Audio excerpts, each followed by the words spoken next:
Today I'm going to do a cooking tutorial on an Italian pasta sauce called Puttanesca. However, we're using spaghetti squash for the base or the bed instead of pasta, which makes it low carb without you losing any of the flavor. In fact, I think that it adds flavor. So, I'm Dorothy, and my focus of these cooking tutorials is to help you learn how to cook good, flavorful, easy food on your way to permanent, sustainable fat loss. So, let's go to the kitchen and get cooking.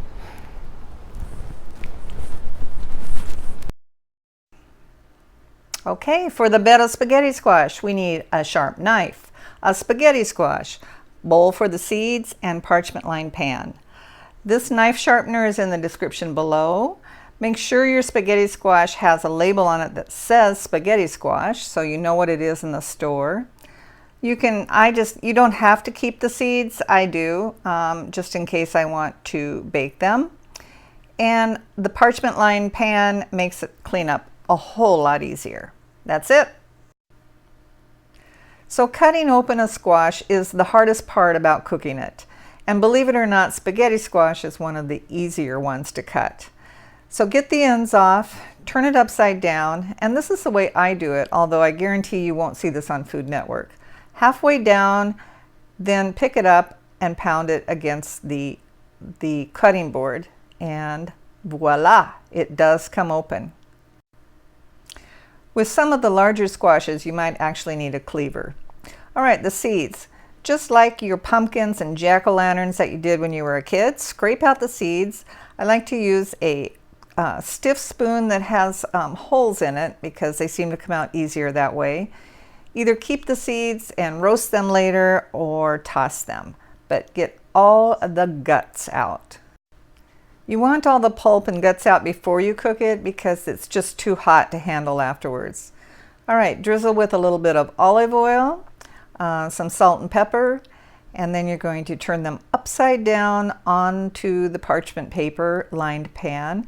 Oh, and you have preheated your oven before to 400, by the way. I forgot to mention that preheating part, but always start with that. So 400-degree oven, completely reheated, upside down, and in they go for 40 minutes. Okay, while the squash is cooking, let's get out our ingredients. We've got a can of whole peeled tomatoes, all of the umami ingredients which include anchovy paste. You can use fillets if you want. Tomato paste, black olives or kalamata if you want, and capers. I'm using fresh garlic. If you want to use minced garlic in a jar, feel free to do that. Red pepper flakes, and I used smoked paprika from our farm, but either one, it works. Salt and pepper. Basil is the one thing you do want to use fresh, and then a little bit more umami with the parmesan, some olive oil, and a couple of fresh tomatoes. There you go. Okay, a little tip on the olives from my husband. Olives are pretty tricky to cut because they bounce all over the place and they're round. If you just take a sharp knife and cut them right in the can by scraping them against the sides, it works like a charm. See, they're all chopped and ready to go. Puttanesca, by the way, is a very bold, assertive Italian tomato sauce. There are some myths about it being a prostitute's dish, but I'm not going to go there today. And on with the dish. A little oil in the pot, and then start adding your ingredients. The first ingredient to add is the garlic, and remember that garlic burns really easily. So you should have your heat on medium-high, but only cook it for a minute or so. Now I'm putting in the anchovy paste, and sorry about that, but I did use my fingers. If you're at home, you can use yours too.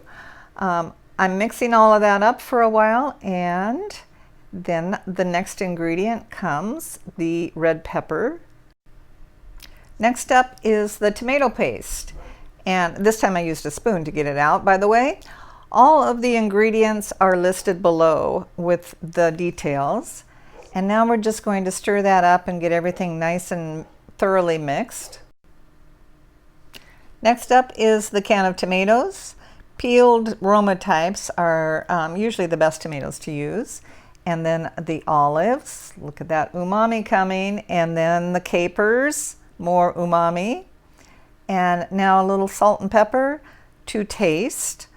You may want to salt and pepper more towards the end. And now we're going to mix all this together and simmer for about 30 minutes.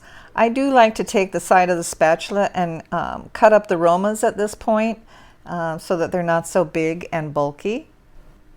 It's fairly easy to cut them up at this point.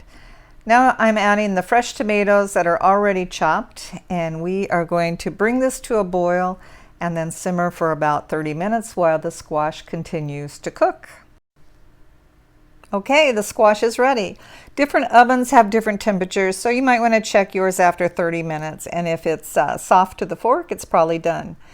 Just take your fork and gently pull the squash away from the sides, and sometimes you'll have beautiful long strands. My strands are a little bit shorter here, but you know what? It's all good. You may end up with beautiful long strands like they show on the Food Network, but it's actually more dependent on the squash and how it was grown. So here's what mine looks like, and here's what my spaghetti squash looks like. I'm putting it in a bowl. It makes the perfect bed for Puttanesca. That bold, robust, umami-like, hearty, autumnal, is that enough adjectives? Sauce. It is wonderful. If you want to add protein to this and you're a meat eater, sausage or chorizo would be great with this. And there you go, Puttanesca on a bed of spaghetti squash. Okay, on to the diet tips. Tip number 1, the spaghetti squash. There are many alternatives to pasta on a low-carb diet. Spaghetti squash is one, Shirataki noodles is another, and zucchini noodles or any of those types of vegetable noodles are another. I use spaghetti squash today because the Puttanesca is very bold and assertive, and it can handle, spaghetti squash has a little more flavor. If you're doing a lighter dish, you might want to use zucchini noodles. And if you're doing, the Shirataki noodles work really well in dishes that you need texture and something to soak up all the flavor. So those are some alternatives. On to tip number 2. Tip number 2, the amount of tomatoes and squash in this dish would probably make it not qualify as a keto dish. It is, however, low carb. Tomatoes, onions, and peppers are some of the vegetables or fruit, if you will. Tomatoes really a fruit that does have sugar and carbs. So typically, if you use a lot of any of those, it would be it might fall out of the keto range. I use a lot, but I'm low carb. So just something to know if you're a keto person. Tip number 3. There is no animal protein in this dish. However, there is a lot of umami or savory types of flavors. And so you don't really need meat. Feel free to add some if you want. But the umami flavors come from the black olives, the capers, the anchovies, and the parmesan. So enjoy, meatless or with meat. And as always, let us end with a toast. Today it's kind of windy and cool outside, so I decided to spice it up a little bit. And I'm having a cranberry habanero shrub syrup with a little bit of bubbly water. Cheers.